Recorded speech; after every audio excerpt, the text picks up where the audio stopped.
ఈరోజు మనం ఈ వీడియోలో భూమి 8 సెంటీమీటర్లు ఎత్తు 4 సెంటీమీటర్లు గల సమద్విబాహు త్రిభుజాన్ని నిర్మించి దానికి 1/2 రెట్లు అనగా 3/2 రెట్లు అనురూప భుజాలు గల స్వరూప త్రిభుజాన్ని గీయడం నేర్చుకుందాం. ముందుగా 8 సెంటీమీటర్ల పొడవు గల భూమి BCని గీసుకుందాం.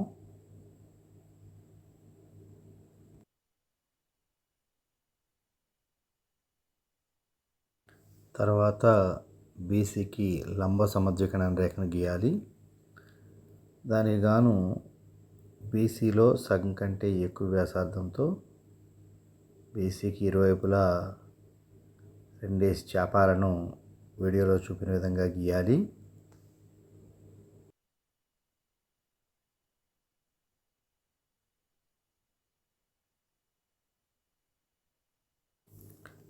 ఖండన బిందువులను గుర్తించి వాటిని కలుపుతూ లంబ సమద్వికరణ రేఖను గీయాలి.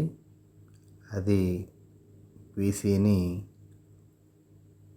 O వద్ద ఖండించింది. ఎత్తు 4 సెంటీమీటర్లు ఉండాలి కావున O నుండి 4 సెంటీమీటర్లతో ఒక చాపాన్ని గీయాలి. అది లంబ సమద్వికరణ రేఖను A వద్ద ఖండించినది.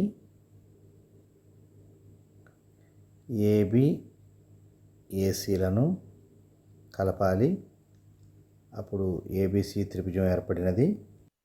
3/2 రెట్లు అనగా అసలు త్రిభుజం కన్నా పెద్ద త్రిభుజాన్ని గీయాలని గమనించాలి.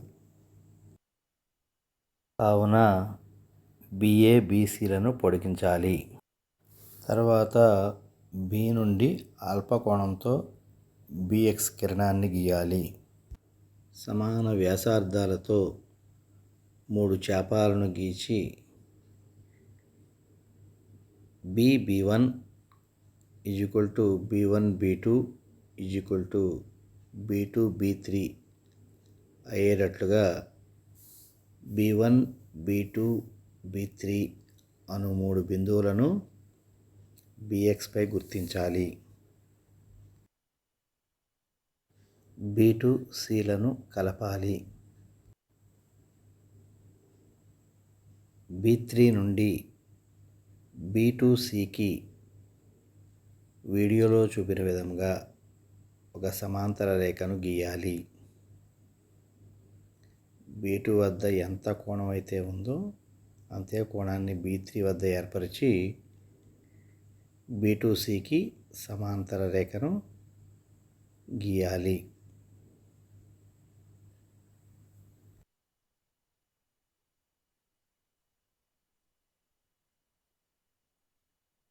అది BCని పొడిగించగా ఏర్పడిన రేఖను C' వద్ద ఖండించినది. C' నుండి CAకు సమాంతరంగా మరొక సమాంతర రేఖను గీయాలి.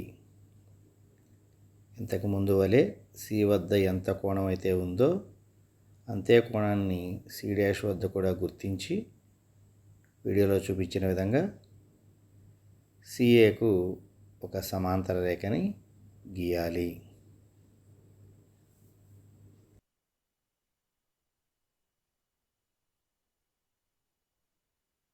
ఈ BAని పొడిగించగా ఏర్పడిన రేఖను A' వద్ద ఖండించినది. A' B C' మనకు కావలసినటువంటి త్రిభుజం.